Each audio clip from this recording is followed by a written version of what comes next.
السلام علیکم ورحمۃ اللہ وبرکاتہ۔ الحمد للہ رب العالمین والصلاة والسلام الأتمان الأكملان على محمد خاتم النبیین وعلى آلہ وصحبہ الغر الميامین ومن تبعهم وتابعیہم بإحسان إلى يوم الدین، اما بعد۔ رب اشرح لي صدري ويسر لي امري واحلل عقدة من لساني يفقهوا قولي رب زدني علما سبحانك لا علم لنا الا ما علمتنا انك انت العليم الحكيم يا معلم ابراهيم علمني كما علمت ويا مفهم سليمان فهمني كما فهمت۔ مشاہدین کرام، مختلف چینلز پر ہمارے ساتھ جڑے ہوئے سامعین و سامعات، السلام علیکم ورحمۃ اللہ وبرکاتہ۔ آج الرومیہ کے نئے درس میں آپ سبھی کا خیر مقدم ہے۔ پچھلے درس میں ہم نے نصب کی علامات، جو اصلی علامت ہے اور جو فرعی علامات ہیں، ان کو پڑھا تھا۔ اس سے پہلے رفع کی جو علامتیں ہیں اصلی اور فرعی، ان پر ہم نے درک حاصل کیا، ان کی معرفت ہمیں حاصل ہوئی۔ آج کے درس میں انشاءاللہ العزیز خفض کی اصلی اور فرعی علامات پر ہمارا درس ہوگا۔ اور خفض یہ آپ کو اس سے پہلے شروع ہی میں بتا دیا گیا کہ ابن آج الروم رحمہ اللہ نے کوفی فقہ کے کوفی نحو کی اصطلاحات پر چلتے ہوئے اس کتاب کو مرتب کیا ہے، اور کوفیوں کے ہاں جر کو خفض سے تعبیر کیا جاتا ہے، اسی لیے ابن آج الروم نے جر کے بجائے خفض کا استعمال ہر جگہ پہ کیا ہے، اور خفض کا معنی جر کا ہے، یعنی رفع، نصب اور جر، تو جر کو خفض سے تعبیر کیا ہے۔ تو آج ہم خفض کی جو علامات ہیں، اصلی علامت اور اس کی فرعی علامتیں، آج ان پر ہم انشاءاللہ درس حاصل کریں گے۔ آج اس کا درس ہم لیں گے۔ اس سے پہلے کہ درس کی شروعات ہو، حسب معمول عزیزم ولید سے میں چاہوں گا کہ آج کا جو سبق ہے اسے ابن آج الروم کے یہاں پڑھ دیں، تاکہ پھر اسی کی روشنی میں شرح کی طرف ہم آگے بڑھ سکیں۔ عزیز ولید سلام اللہ۔ بسم الله الرحمن الرحيم. وللقبض 3 علامات: الكسرة والياء والفتحة. فأما الكسرة فتكون علامة للخفض في 3 مواضع: في الاسم المفرد المنصرف، وجمع التكسير المنصرف، وفي جمع المؤنث السالم. وأما الياء فتكون علامة للخفض في 3 مواضع: في الأسماء ال5، وفي التثنية والجمع. وأما الفتحة فتكون علامة للخفض في الاسم الذي لا ينصرف وللجر. تو آج کے درس میں جیسا کہ آپ نے دیکھا، ہم یہ دیکھیں گے کہ خفض کی امام ابن آج الروم کہتے ہیں کہ خفض کی 3 علامتیں ہیں، یعنی جر کی 3 نشانیاں ہیں، 3 علامتیں ہیں، جن میں سے ایک علامت اصلی ہے اور باقی 2 علامتیں فرعی ہیں۔ جیسے اس سے پہلے کے دروس میں ہم نے دیکھا کہ رفع کی اصل علامت ضمہ ہے، نصب کی اصل علامت فتحہ ہے، اور باقی علامات فرعیہ ہیں۔ ایسے ہی خفض کے اندر بھی اصل علامت کسرہ ہے اور دو علامت جو اس کے علاوہ ہیں وہ علامہ فرعیہ ہیں، یعنی فرعی علامتیں ہیں۔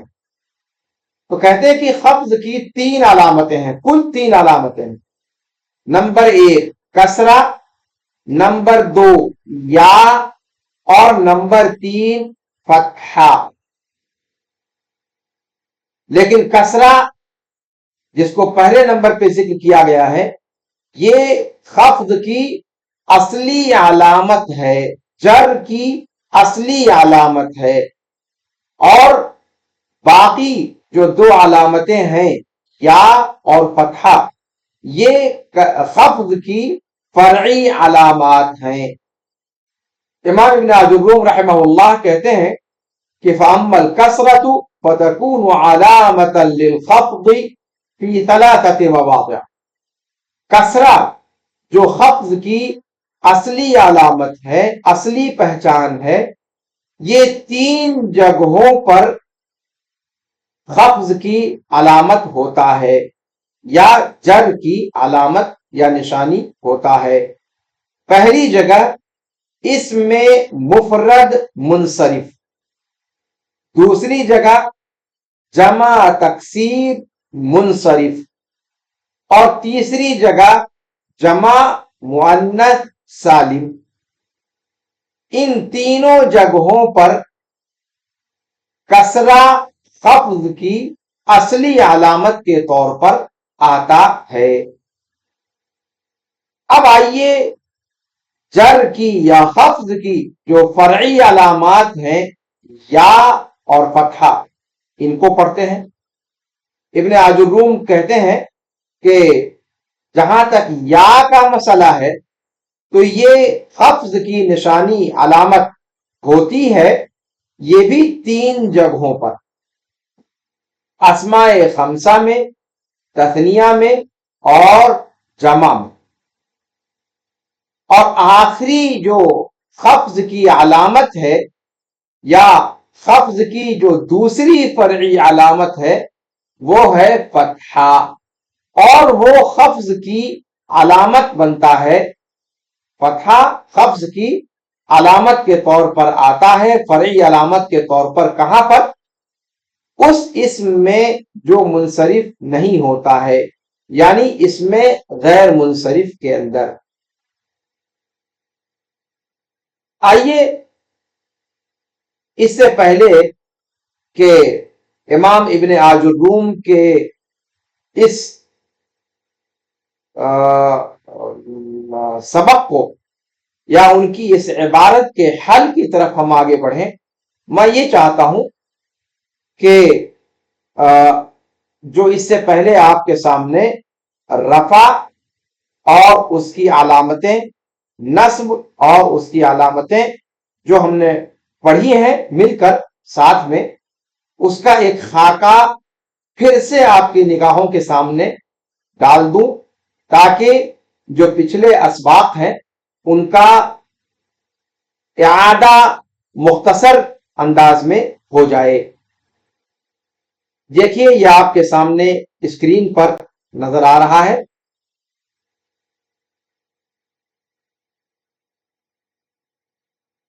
یہ رفع کی علامات ہیں جو ہم نے پڑھی ہیں۔ رفع کی اصلی علامت ضمہ ہے اور وہ 3 جگہوں پر آتا ہے جیسا کہ ہم نے پڑھا، اس میں مفرد کے اندر، جمع تکسیر کے اندر اور جمع مؤنث سالم کے اندر۔ ہر ایک کی مثالیں بھی آپ دیکھ رہے ہیں۔ اسی طریقے سے جو رفع کی فرعی علامتیں ہیں جن کی تعداد 3 ہے، نمبر 1 واو، نمبر 2 الف اور نمبر 3 ثبوت النون، نون کا ثابت رہنا۔ واو رفع کی فرعی علامت کے طور پر 2 جگہوں پر آتا ہے، نمبر 1 جمع مذکر سالم اور نمبر 2 اسماء خمسہ، اور اسماء خمسہ سے مراد ابوک، اخوک، حموک، پھوک، ذو مال۔ اور اس کے بارے میں آپ کو بتایا جا چکا ہے کہ اس کے لیے، ان اسماء کے لیے شرط یہ ہے کہ یہ مضاف ہو اور اسمائے خمسہ مکبرہ ہوں، مصغرہ نہ ہوں، جو شرطیں آپ کو اس سے پہلے بتائی گئیں، تو اس کو ذہن میں رکھیں۔ تو یہ واو کی جو رفع کی فرعی پہلی علامت ہے، یہ دو جگہوں پر واو، ان دو جگہوں پر واو رفع کی فرعی علامت کے طور پر آتا ہے۔ رفع کی تیسری فرعی علامت ثبوت النون، نون کا ثابت رہنا، اور یہ آتا ہے افعال خمسہ کے اندر۔ نون کا ثبوت یہ رفع کی تیسری فرعی علامت ہے، اور یہ کہاں پر آتی ہے؟ افعال خمسہ کے اندر۔ اور افعال خمسہ سے کیا مراد ہے؟ تثنیہ مذکر غائب، تثنیہ مؤنث حاضر، تثنیہ مذکر حاضر، اور جمع مذکر غائب، جمع مذکر حاضر، اور واحد مؤنث حاضر۔ جیسا کہ آپ دیکھ رہے ہیں، یفعلانی، تفعلانی، یفعلون، تفعلون، اور تفعلین، یہ 5 افعال ہیں جن میں نون کا باقی رہنا یہ رفع کی تیسری فرعی علامت ہے۔ تفصیل اس سے پہلے آپ نے پڑھ لی ہے۔ اب آئیے نصب کی علامتوں کو دیکھتے ہیں، جو کل جس کو ہم نے مکمل کیا۔ نصب کی جو علامتیں ہیں وہ آپ کے سامنے ہیں۔ ایک اصلی علامت ہے فتحہ، اور 3 فرعی علامتیں ہیں نصب کی، اور وہ کیا ہیں؟ الف، بلکہ 4 فرعی علامتیں ہیں، یعنی کل 5 علامات ہیں نصب کی، جن میں سے ایک اصلی علامت ہے اور 4 فرعی علامت۔ اصلی علامت فتحہ ہے جو 3 جگہوں پر آتا ہے، اس میں مفرد میں، جمع تکسیر میں، اور فعل مضارع جو حالت نصب میں ہو اور اس کے ساتھ کوئی چیز جڑی ہوئی نہ ہو۔ تفصیل درس میں گزر چکی۔ اب آئیے نصب کی جو 4 فرعی علامات ہیں ان کو آپ دیکھ لیں۔ پہلی فرعی علامت نصب کی وہ ہے الف، اور یہ اسماء خمسہ کے اندر آتا ہے۔ اسماء خمسہ وہی جو حالت رفع میں بھی ہم نے اس کو پڑھا۔ تو اسماء خمسہ میں نصب کی حالت میں فرعی علامت اس کو دی جاتی ہے، اور وہ کیا ہے؟ الف۔ تو اسماء خمسہ کے اندر یہ ہو گیا۔ کسرہ، دوسری جو نصب کی فرعی علامت ہے وہ ہے کسرہ، اور یہ کہاں آتی ہے؟ جمع مؤنث سالم کے اندر۔ مثالیں آپ کے سامنے موجود ہیں۔ چوتھی نصب کی فرعی علامت یا فرعی تیسری علامت وہ ہے یا۔ پہلی فرعی علامت الف، دوسری فرعی علامت کسرہ، تیسری فرعی علامت یا، اور یہ کہاں پر آتا ہے؟ یہ کہاں پر آتی ہے؟ مثنیٰ میں اور جمع مذکر سالم میں۔ مثالیں آپ کے سامنے دکھائی دے رہی ہیں۔ اور چوتھی نصب کی فرعی علامت ہے نون کا حذف ہو جانا، اور یہ کہاں پر؟ انہی افعال خمسہ میں جن کا تذکرہ اس سے پہلے آپ نے پڑھ لیا، یعنی یفعلانی، تفعلانی، یفعلون، تفعلون، اور تفعلین کے اندر جو نون موجود ہے، اس نون کا حذف ہو جانا یہ نصب کی فرعی چوتھی علامت ہے۔ اب آئیے آج کے درس میں جو ہمیں پڑھنا ہے وہ ہے پڑھنا خفض کی علامتیں۔ اور ابھی ہم نے ابن عاجروم کے یہاں پڑھا کہ خفض کی علامتیں کل کتنی ہیں؟ بتایا آپ سے کہ 3 علامات ہیں، جن میں سے ایک اصلی علامت ہے اور 2 فرعی علامت ہے۔ جو اصلی علامت ہے وہ ہے کسرہ، اور وہ 3 جگہوں پر آتا ہے۔ نمبر 1 اس میں منصرف، اس میں مفرد منصرف۔ نمبر 2 جمع تکسیر منصرف، اور نمبر 3 جمع مؤنث سالم۔ یہ ہے حالت خفض کی اصلی علامت کسرہ کے آنے کی جگہ۔ خفض کی جو 2 فرعی علامتیں ہیں ان میں سے پہلی علامت ہے یا، اور یہ کہاں پر آتی ہے؟ اسماء خمسہ میں، جمع میں اور تثنیہ میں۔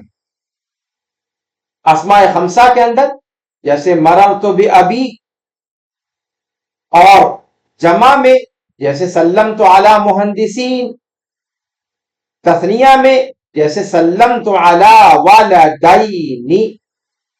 تو یہاں پر آپ دیکھ رہے ہیں کہ یا خفض کی فرعی علامت کے طور پر آئی ہے۔ تیسری، یا یوں کہہ لیں کہ خفض کی دوسری فرعی علامت اور خفض کی مطلق اعتبار سے تیسری علامت فتحہ ہے، اور یہ کہاں پر آتا ہے؟ اس اسم میں جو اسم منصرف نہیں ہوتا ہے، یعنی اس میں غیر منصرف کے اندر، جیسے مررت ببغداد، مررت ببغداد، یہ ہے خفض کی 3 علامتیں جن کو ہم ابھی تفصیل کے ساتھ، شرح کے ساتھ آپ کے سامنے انشاءاللہ ہم سب مل کر پڑھیں گے۔ تو اس کو آپ اپنے ذہن میں بیٹھا لیجئے، یہ خارطہ ہے، اس خریطہ کو جب آپ اپنے ذہن میں رکھیں گے تو سبق آسانی کے ساتھ ذہن میں بیٹھ جائے گا۔ اب آئیے شرح کی طرف پڑھتے ہیں اور دیکھتے ہیں کہ امام ابن عثیمین نے رحمہ اللہ اور محی الدین عبد الحمید نے التحفۃ الثنیہ کے اندر اس عبارت کی شرح میں کیا لکھا ہے۔ آئیے سب سے پہلے ابن عثیمین کے ہاں دیکھتے ہیں، اللہ انہیں طریق رحمت فرمائے۔ تو کہتے ہیں شرح میں سب سے پہلے کہ رفع کی 4 علامتیں ہیں، نصب کی 5 علامتیں ہیں، جیسا کہ تفصیل کے ساتھ ابھی آپ کے سامنے میں نے خریطہ کے اندر بھی دکھلایا، اور خفض کی 3 علامتیں ہیں۔ کسرہ پہلی علامت ہے جو اصلی علامت ہے، یا، اور یہ یا حقیقت میں کسرہ کا اشباع ہے، کسرے ہی کو جب 2 گنی مقدار میں کھینچ دیا جاتا ہے تو وہی کسرہ یا بن جاتا ہے۔ تو خفض کی جو پہلی فرعی علامت ہے وہ در حقیقت کسرہ ہی کا اشباع ہے، یعنی کسرے ہی کو ذرا سا کھینچ دینے پر وہ آواز پیدا ہو جاتی ہے۔ یعنی آپ یوں سمجھیں کہ کسرہ ہو یا فتحہ ہو یا ضمہ ہو، یہ انصاف الحرکات کہے جاتے ہیں، یہ انصاف ہیں، یعنی یہ نصف نصف ہے۔ اور الف، واو، یا مدہ، الف مدہ، واو مدہ اور یا مدہ، انہیں حرکات طویلہ کہا جاتا ہے۔ فتحہ، ضمہ، فتحہ، کسرہ کو حرکات قصیرہ کہا جاتا ہے، اور الف، واو، یا مدہ کو حرکات طویلہ کہا جاتا ہے۔ کیا مطلب ہوا؟ یعنی ضمہ کو ضمہ پلس ضمہ آپ کر دیں تو وہ واو بن جاتا ہے، فتحہ پلس فتحہ اگر آپ کر دیتے ہیں تو وہ الف بن جاتا ہے، کسرہ پلس کسرہ آپ کر دیتے ہیں تو وہ یا بن جاتا ہے۔ جیسے آپ فتحہ میں اب کہتے ہیں اور اسی کو جب ڈبل کر دیں تو آ بن گیا، جیسے ہندی میں آپ ماترا لگا دیتے ہیں تو آ یا کا اور کا، آ اور آ، تو آ یہ فتحہ ہوا اور آ یہ الف بن گیا۔ تو فتحے کو جب مکرر استعمال کیا جائے، فتحہ زائد فتحہ یا فتحہ یعنی زبر پلس زبر، تو وہ الف بن جاتا ہے۔ اور پیش پلس پیش وہ واو بن جاتا ہے. اسی طریقے سے زیر پلس زیر وہ یا بن جاتی ہے. تو اسی لیے کہا کہ کسرہ یہ خفض کی اصلی علامت ہے، اور اس کی جو خفض کی فرعی علامت ہے ان میں پہلی علامت یا ہے، جو در حقیقت خفض کی جو اصلی علامت ہے اسی کو ذرا کھینچ دینے سے پیدا ہو جاتی ہے، اور وہ کیا ہے؟ یا کی آواز ہے. تو کہا کہ وَالْيَاءُ وَهِيَ الَّتِي تَأْتِي إِذَا أُشْبِعَتِ الْكَسْرَةُ، اور یا یہ وہی علامت ہے خفض کی پہلی فرعی علامت جو کسرہ کو کھینچ دینے سے، کسرہ کو دل بھر کے ادا کرنے سے پیدا ہو جاتی ہے یا کی آواز. اور تیسری یا دوسری فرعی علامت خفض کی کیا ہے؟ فتحہ ہے. تو یہ کل 3 علامتیں ہیں خفض کی یا جر کی. خفض کی مصنف کے لفظوں میں، اور جر کی جو ہمارے یہاں کی نحو کی کتابوں میں لفظ لکھا رہتا ہے، اس سے آپ کو کنفیوژن نہ ہو، اسے ہمارے یہاں کی کتابوں میں جر لکھا جاتا ہے، اور کوفیوں کی جو نحو ہے اس کے اندر اسے خفض کہا جاتا ہے. خا فا ضاد خفض. تو خفض کہیں یا جر کہیں دونوں ایک ہی چیز ہے، بس کوفہ اور بصرہ کی اصطلاح کا فرق ہے. تو اسے ہم یہ بھی کہہ سکتے ہیں کہ یہ جر کی 3 علامتیں ہیں. پہلی علامت کسرہ ہے جو اصلی علامت ہے، دوسری علامت یا ہے جو پہلی فرعی علامت ہے جر کی، اور جو کسرہ کو کھینچ دینے سے حاصل ہو جاتی ہے. اور جر کی دوسری فرعی علامت فتحہ ہے، جو فرعی دوسری علامت ہے. تو جر کی اس طریقے سے کل 3 علامتیں ہو گئیں. ابن آجروم رحمہ اللہ کا کہنا کہ فَأَمَّا الْكَسْرَةُ فَتَكُونُ عَلَامَةً لِلْخَفْضِ فِي 3 مواضع فِي الْاسْمِ الْمُفْرَدِ الْمُنصَرِفِ. کہتے ہیں کہ کسرہ یہ خفض کی علامت ہوتا ہے 3 جگہوں پر، اس میں مفرد منصرف کے اندر. ٹھیک ہے. کہتے ہیں کہ یہاں پر جو کسرہ کے بارے میں جو بات کہی ہے یہ بعینی ایسے ہے جیسے ہم نے اس سے پہلے ضمہ کے اندر پڑھا اور فتحہ کے اندر پڑھا.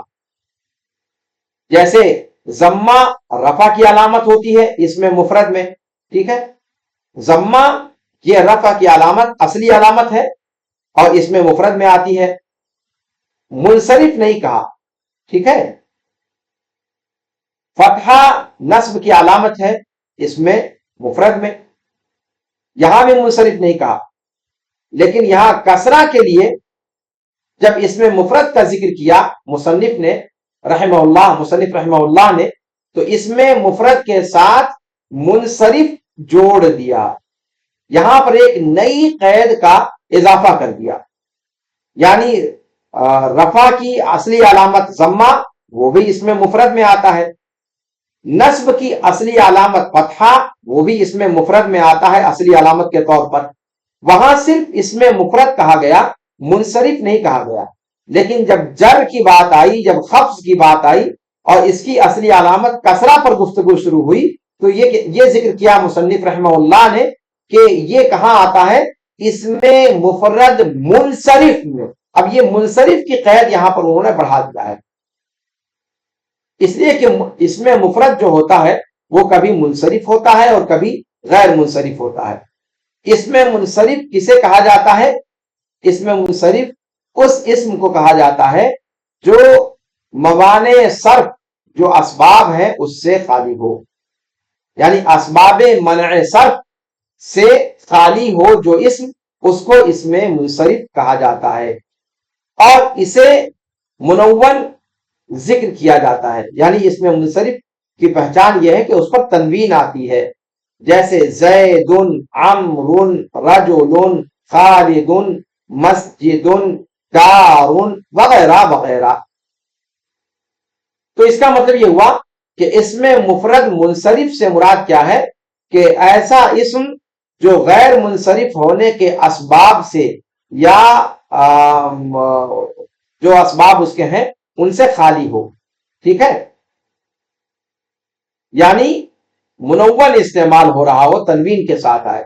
اسی لیے ابن مالک رحمہ اللہ نے اپنے الفیہ میں کیا کہا کہ الصرف تنوین اتا مبینا معنی به یکون الاسم امکنا. تو یہاں پر آپ دیکھیں کہ منصرف کہنے کا مطلب یہ ہے کہ وہ تنوین کے ساتھ آئے، جیسا کہ آپ نے دیکھا مثالوں کے اندر زید، عمرو، بکر، ہند وغیرہ. تو منصرف کہہ کر کے غیر منصرف کو نکال دیا، اس میں مفرد منصرف کہہ کر کے اس میں مفرد غیر منصرف کو نکال دیا گیا. اس پر گفتگو بعد میں آئے گی. جیسے عمر ہے، احمد ہے، اس کے اندر غیر منصرف ہونے کا سبب پایا جاتا ہے، جیسا کہ آپ سب نے امیر النحو وغیرہ کے اندر یا کمبیر النحو وغیرہ کے اندر پڑھا ہوگا، ابتدائی کتابوں کے اندر. تو اگر آپ کہیں گے کہ مررت بأحمد تو یہ غلط ہو جائے گا، اس لیے کہ احمد اس میں مفرد تو ہے پر وہ منصرف نہیں ہے، بلکہ کیا ہے، غیر منصرف ہے. اور یہاں ابن عجروم نے کیا کہا کہ جر کی علامت یا خفض کی اصلی علامت کسرہ کہاں آتا ہے، اس میں مفرد منصرف پر. اور چونکہ احمد منصرف نہیں ہے، گرچہ اسم ہے، مفرد بھی ہے، لیکن آخری قید اس میں نہیں پائی گئی، اور وہ کیا، منصرف ہونے کی. چونکہ یہ غیر منصرف ہے، لہذا اگر آپ احمد پر کسرہ لاتے ہیں اور آپ کہتے ہیں مررت بأحمد تو یہ غلط ہو جائے گا، اس لیے کہ یہ اسم غیر منصرف ہے. اور کسرہ خفض کی علامت کے طور پر اس میں مفرد منصرف کے اندر آتا ہے. اسی طریقے سے اگر آپ مررت بعمر کہیں گے تو غلط ہو جائے گا، اس لیے کہ عمر یقیناً اسم ہے، یقیناً مفرد ہے، پر وہ منصرف نہیں ہے. وہ کیا ہے، وہ غیر منصرف ہے.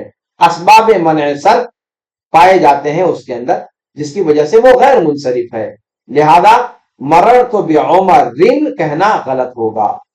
لیکن اگر آپ کہتے ہیں مررت بزید، مررت بہند، مررت بعمر تو اس میں مررت ببکر تو بھی غلط نہیں ہوگا، اس لیے کہ آپ نے خفض کی علامت کے طور پر کسرے کو کہاں پر استعمال کیا ہے، جہاں اس کو آنا چاہیے، اس میں اسم کے اوپر، مفرد کے اوپر اور منصرف کے اوپر. تینوں قید زید، عمرو، بکر کے اندر پائی جاتی ہے. لیکن عمر میں اور احمد میں اسم اور مفرد تو پایا جاتا ہے لیکن منصرف ہونے کی قید نہیں پائی جاتی، اس لیے کہ یہ دونوں غیر منصرف ہیں.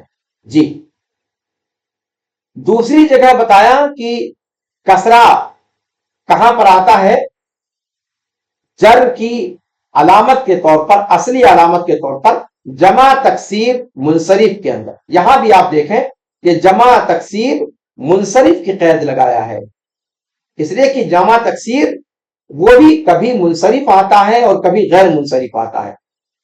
منصرف آتا ہے عام طور پر جیسے رجال، جبال، اشجار، انہار، رمال. تو ان جگہوں پر، ان مثالوں میں جر کی اصلی علامت کسرہ ان الفاظ پر آئے گا، اس لیے کہ وہ یہ الفاظ کیا ہیں، جمع تکسیر منصرف ہیں. لیکن اگر جمع تکسیر ہو پر منصرف، اگر غیر منصرف ہے، منصرف اگر نہ ہو یعنی غیر منصرف ہو، جیسے منافع، مساجد، مصابیح، تو یہاں پر پھر جر کی اصلی علامت کسرہ نہیں آئے گا، اس لیے کہ جمع ہے، یہاں پر تکسیر بھی ہے پر منصرف نہ ہو، منصرف کی قید یہاں پر نہیں پائی گئی. دیکھیں اللہ تعالیٰ نے فرمایا وَلَقَدْ زَيَّنَّا السَّمَاءَ الدُّنْيَا بِمَصَابِيحَ. اب یہاں پر حالت جر میں ہے جمع تکسیر، لیکن کسرہ اس پر نہیں آیا. کیوں نہیں آیا؟ اس لیے کہ یہ جمع تکسیر غیر منصرف ہے، اور جمع تکسیر میں کسرہ جر کی اصلی علامت کے طور پر کب آتا ہے؟ جب وہ جمع تکسیر منصرف ہو. ٹھیک ہے؟ تب آپ اگر کہیں مرر تو بے رجال، مرر سعدت علی جبال، یا شاہدت نہیں، شاہدت جبالن ہو جائے گا، یعنی جبال کو آپ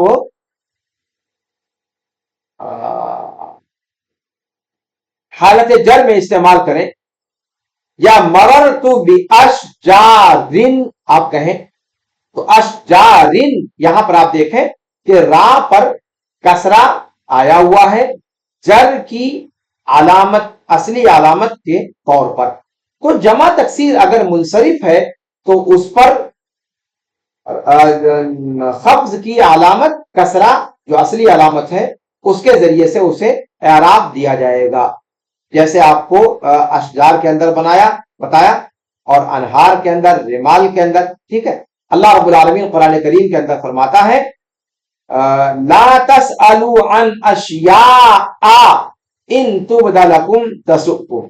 اب یہاں پر اشیاء، اس پر عن داخل ہے، خفض ہے، یعنی یہ اشیاء مخفوض ہے، مجرور ہے، پر یہاں پر جر کی اصلی علامت کسرہ نہیں آیا، باوجود ہے کہ جمع ہے، تکسیر ہے. کیوں نہیں آیا؟ اس لیے کہ یہ جمع تکسیر تو ہے پر غیر منصرف ہے، اور کسرہ جمع تکسیر کی علامت کہاں آتا ہے؟ جب وہ جمع تکسیر منصرف ہو.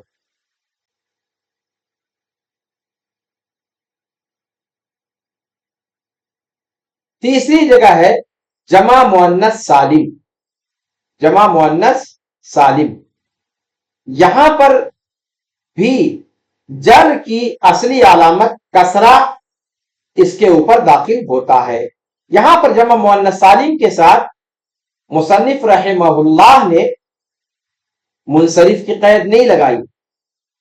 شارح کہتے ہیں اس لیے نہیں لگائی کہ جمع مؤنث جو بھی آتی ہے جمع مؤنث سالم وہ منصرف ہی آتی ہے، وہ غیر منصرف نہیں آتی، لہذا یہاں منصرف کی قید لگانے کی چندہ حاجت نہیں ہے. اس میں مفرد وہ منصرف غیر منصرف دونوں آتا ہے، جمع تکسیر منصرف غیر منصرف دونوں آتا ہے، اس لیے وہاں منصرف کی قید لگانا ضروری تھا، لابدی تھا. لیکن جب جمع مؤنث سالم کی بات کہی تو یہاں منصرف کی قید لگانے کی حاجت نہیں مصنف نے محسوس کی. کیوں؟ اس لیے کہ جمع مؤنث سالم ہمیشہ منصرف ہی آتی ہے. جیسے آپ کہتے ہیں مررت بمسلمات، میں مسلم عورتوں کے پاس سے گزرا. اب آپ دیکھ رہے ہیں کہ یہاں پر با حرف جر داخل ہے، حرف خفض داخل ہے، اور مسلمات یہ حالت خفض میں ہے، اور حالت خفض کی اصلی علامت کسرہ اس کے آخر میں ظاہری طور پر آیا ہوا ہے. ٹھیک ہے؟ تو جمع مؤنث سالم یہ ضروری ہے کہ اسے جر دیا جائے کسرہ کے ذریعے سے. اللہ رب العالمین فرماتا ہے قرآن کریم کے اندر سورہ تحریم آیت نمبر 5 میں کہ عسى ربه ان طلقكن ان يبدله ازواجا خيرا منكن مسلمات مؤمنات قانتات تائبات عابدات سائحات طیبات وابکارا. اب آپ یہاں پر دیکھیں اس آیت کریمہ کے اندر مسلمات، مؤمنات، قانتات، تائبات، عابدات، سائحات، طیبات، 7 جمع مؤنث سالم کے صیغے آئے ہوئے ہیں. اور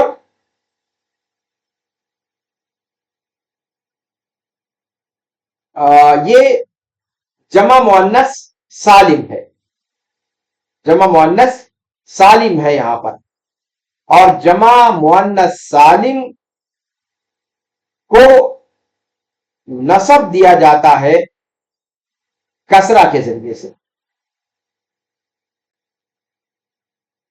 نصب دیا جاتا ہے کسرہ کے ذریعے سے۔ واضح؟ یہاں پر بات چل رہی ہے خفض کی، تو یہاں پر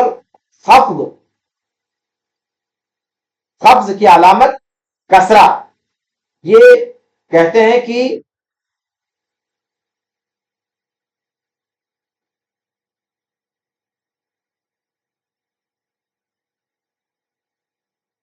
نصب، یہاں پر حالت نصب میں کسرہ کے ساتھ یہاں پر جمع مؤنث سالم کے یہ صیغے آئے ہیں، اور حالت نصب میں جمع مؤنث سالم کا اعراب کسرہ کے ساتھ آتا ہے، جبکہ طیبات کے بعد جو ابکارا کہا ہے تو ابکارا وہاں پر آپ دیکھ رہے ہیں کہ حالت نصب میں اس کو استعمال کیا گیا ہے، اس لیے کہ طیبات تک جو صیغے ہیں یہ جمع مؤنث سالم کے ہیں، اور جمع مؤنث سالم کے صیغے حالت نصب میں کسرہ کے ساتھ ان کو استعمال کیا جاتا ہے۔ جاءت المؤمنات رأيت مؤمنات مررت بمؤمنات، حالت نصب میں اس کو کسرہ کے ساتھ استعمال کیا جاتا ہے، تو اس لیے اس آیت کریمہ کے اندر ساری مثالوں میں کسرہ لایا گیا ہے، اور ابکارا وہ نصب جو ہے وہ فتحہ کے ذریعے دیا جاتا ہے، جیسا کہ اس کا ذکر ہم اس سے پہلے پڑھ چکے ہیں۔ یا کسرے کی طرف سے، کسرے کی جانب سے کسرہ کی نیابت کرتے ہوئے یا کہاں کہاں استعمال ہوتی ہے؟ 3 جگہوں پر، ٹھیک ہے؟ کسرہ کی بحث ہم مکمل کر چکے کہ کسرہ کہاں کہاں آتا ہے، 3 جگہوں پر کسرہ کا ہم نے ذکر پڑھا، اس میں مفرد منصرف کے اندر، جمع تکسیر منصرف کے اندر، اور جمع مؤنث سالم کے اندر۔ یہاں پر جر دیا جاتا ہے ان تینوں کو، جر کی اصلی علامت کسرہ کے ساتھ۔ یہ آیت اس کی دلیل نہیں ہے، اس لیے کہ یہاں پر یہ جو الفاظ ہیں یہ نصب دیا گیا ہے ان کو کسرہ کے ذریعے سے، جیسے جمع مؤنث سالم کا آپ نے نصب کے باب میں اس کو پڑھا ہے۔ اب آئیے کسرہ جر کی جو پہلی فرعی علامت ہے، کسرہ تو اصلی علامت تھی اور فرعی علامت اس کی یا ہے، پہلی فرعی علامت جر کی یا ہے، یا یہ خفض کی علامت کے طور پر 3 جگہوں پر آتا ہے، اسماء خمسہ میں، تثنیہ میں اور جمع میں۔ اسماء خمسہ، تثنیہ اور جمع کیا ہے؟ اسماء خمسہ کے اندر وہی شرط لگائی جاتی ہے جو اس کو حالت رفع میں لگائی جاتی ہے۔ اسماء خمسہ کے اندر جو شرطیں ہم نے حالت رفع میں پڑھی تھی، وہاں بھی اسماء خمسہ کا ذکر آیا تھا، حالت نصب میں بھی اسماء خمسہ کا ذکر آیا تھا، اور حالت جر خفض میں بھی اسماء خمسہ کا ذکر جیسا کہ آپ دیکھ رہے ہیں آیا ہے۔ تو اسماء خمسہ کا اعراب یا کے ذریعے سے حالت جر میں دیا جائے گا، وہ یا جو جر کی پہلی فرعی علامت ہے۔ اور اسماء خمسہ کی قید کیا کیا ہے، شرط اس میں کیا کیا ہے، یہ اس سے پہلے آپ کو آج کے درس میں بھی میں نے بتایا کہ اسماء خمسہ کی قید یہ ہے کہ سب سے پہلی چیز یہ کہ وہ مفرد ہو، مفرد ہو، ابن، اخن، حمن، فمن، ذو، مفرد ہو۔ دوسری شرط یہ ہے کہ وہ مکبر ہو، مصغر نہ ہو۔ اگر ابئی کہہ دیا جائے یا اخی کہہ دیا جائے تو پھر اس کا اعراب دوسرا ہوگا۔ تو اسماء خمسہ مکبرہ ہوں، ٹھیک ہے؟ تو دوسری شرط یہ ہے کہ اسماء خمسہ کے اندر اسماء خمسہ کا یہ اعراب ہونے کے لیے جو شرطیں ضروری ہیں وہ کیا ہیں؟ 5 شرطیں۔ پہلی شرط یہ کہ یہ سب اسماء خمسہ میں سے ہر اسم مفرد ہو، جیسے ابن، اخن، حمن وغیرہ۔ دوسری شرط یہ ہے کہ مکبر ہو، مصغر نہ ہو۔ تیسری شرط یہ ہے کہ مضاف ہو یا متکلم کے علاوہ کی طرف، یا متکلم کے علاوہ کی طرف، اس لیے کہ یا متکلم کی طرف اگر مضاف ہوں گے تو پھر اعراب مقدر ہو جائے گا، پھر اعراب حرف کے ذریعے نہیں دیا جائے گا۔ تو مضاف ہو یا متکلم کے علاوہ کی طرف، یعنی پہلی شرط یہ کہ مضاف ہو، اور ساتھ میں مضاف کس کی طرف ہو؟ یا متکلم کے علاوہ کی طرف ہو۔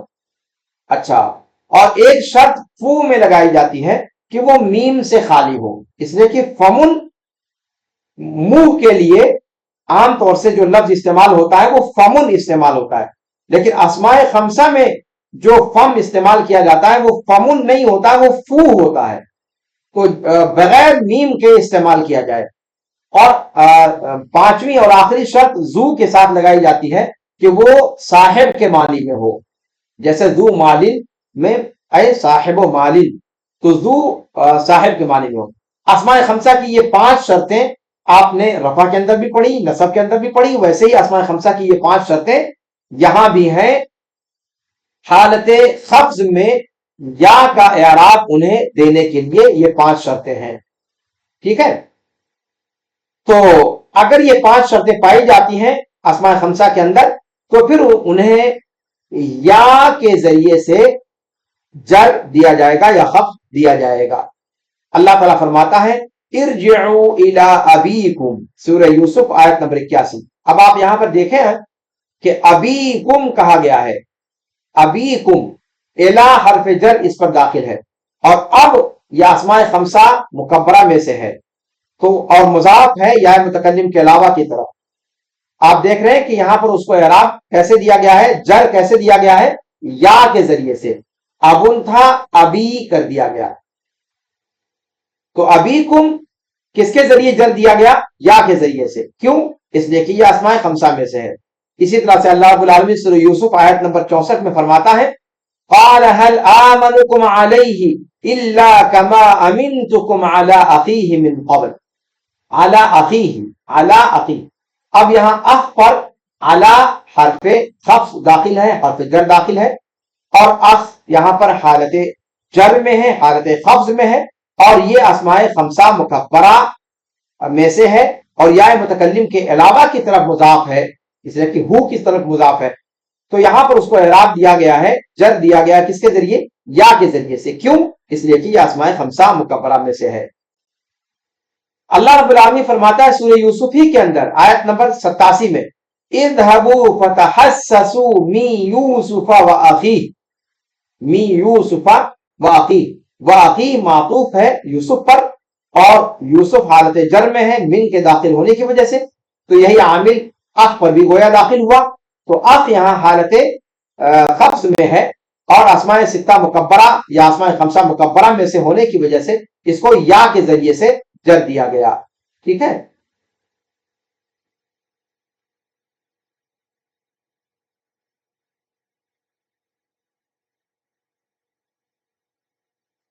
عرب کی ایک زبان ہے، ایک لہجہ ہے ایک قبیلے کا، کہ وہ اسماء خمسہ کو ہر حال میں الف ہی کے ذریعے سے اعراب دیتا ہے۔ اسماء خمسہ چاہے حالت رفع میں ہو، چاہے حالت نصب میں ہو، چاہے حالت جر میں ہو، جیسے شاعر کہتا ہے ان اباہا و ابا اباہا قد بلغا فی المجد غایتاہا۔ اب یہاں پر آپ دیکھیں ان اباہا و ابا اباہا، ابا ابیہا کہنا چاہیے تھا لیکن ابا اباہا کہہ رہا ہے، تو یہاں پر جو ہے وہ اس قبیلے کے لہجے پر یہ شعر آیا ہے، یہ فصیح عربی زبان نہیں ہے۔ تو یا خفض کی علامت ہے 3 جگہ اسماء خمسہ کے اندر، وہ اسماء خمسہ جس میں 5 شرطیں پائی جائیں، یعنی اس میں مفرد ہو اور مکبر ہو، مضاف ہو یا متکلم کے علاوہ کی طرف، اور ذو کے اندر صاحب کے معنی میں ہو، اور فم میں بغیر میم کے ہو یعنی فو آیا ہوا ہو۔ تو یہ 5 شرطیں اگر پائی جا رہی ہیں تو اس کا اعراب کس کے ذریعے دیا جائے گا؟ جر کی یا خفض کی جو پہلی فرعی علامت ہے یا اس کے ذریعے سے دیا جائے گا. اچھا، اسی طریقے سے دوسری جگہ جہاں پر یا کے ذریعے سے اعراب دیا جائے گا وہ ہے فرعی علامت کے طور پر، جر کی فرعی علامت یا خفض کی فرعی علامت کے طور پر وہ ہے تثنیہ. ٹھیک ہے، تو تثنیہ کا بھی اعراب ہے، اور تثنیہ سے جس لفظ کو ملحق قرار دیا جائے، ملحق بالمثنى، اس کا بھی یہ اعراب ہوگا. جیسے آپ کہتے ہیں مررت برجلین اثنین، یا آپ کہیں رأیت رجلین اثنین. ٹھیک ہے، تو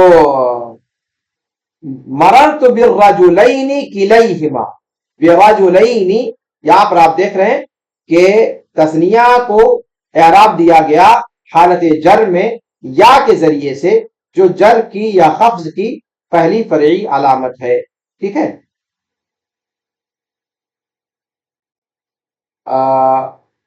اسی طریقے سے کلیہما، مررت برجلین، اگر آپ کہیں مررت برجلین کلیہما، تو اب کلیہما یہ ملحق بالمثنى ہے، اس کو بھی ہم اعراب مثنیٰ کا ہی دیں گے. ہم مررت بالرجلین کلاہما اگر کہتے ہیں تو یہ غلط ہو جائے گا.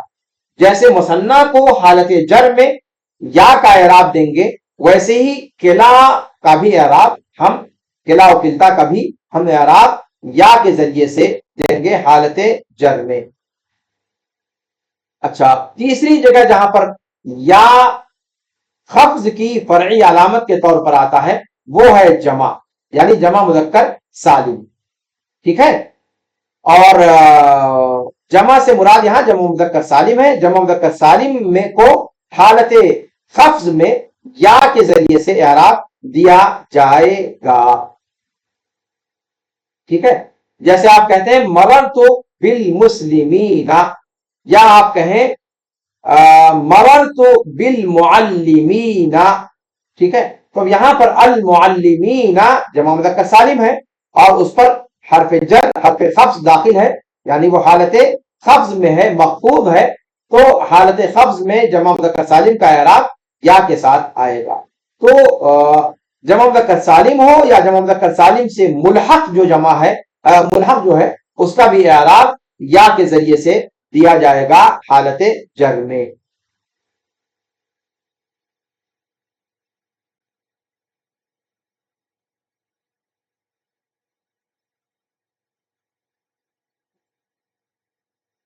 اللہ رب العالمین فرماتا ہے ان فی خلق السماوات والارض واختلاف اللیل والنہار لآیات لأولی الالباب، لأولی الالباب. اب یہاں اولی دیکھ رہے ہیں آپ کہ اس پر لام حرف جر داخل ہے. اولو اصل میں تھا حالت رفع میں اولو، حالت جر میں اولی یا کے ساتھ. کیوں؟ اس لیے کہ یہ جمع مذکر سالم کے ساتھ ملحق ہے. تو پتہ چلا کہ یا کا اعراب مثنیٰ کے اندر بھی، مثنیٰ اور ملحق بالمثنیٰ دونوں کو شامل ہے، اور جمع کے اندر بھی جمع مذکر سالم اور ملحق بجمع المذکر سالم دونوں کو شامل ہے. ایسے عشرون اور اہلون یہ سب ملحق ہے. اچھا، اب آخری علامت جو حالت جر کی آخری علامت یا جر کی دوسری فرعی علامت ہے وہ ہے فتحہ، کسرہ کی نیابت کرتے ہوئے. تو ابن آجروم رحمہ اللہ نے کیا فرمایا کہ فتحہ یہ خفض کی علامت کے طور پر آتا ہے اس میں غیر منصرف کے اندر، یعنی ایک ہی جگہ پر فتحہ کسرہ کی نیابت کرتے ہوئے آتا ہے حالت جر میں. اور وہ کس میں آتا ہے؟ اس اسم کے اندر جو اسم منصرف نہیں ہوتا، یعنی غیر منصرف ہوتا ہے.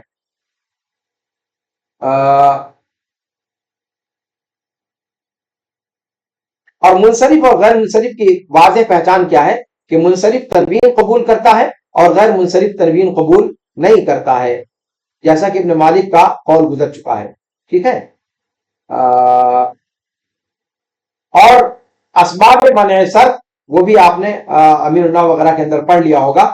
اس کو شاعر نے اپنے اس قول میں، اس شعر میں جمع کر دیا ہے جو اسباب منع صرف ہیں.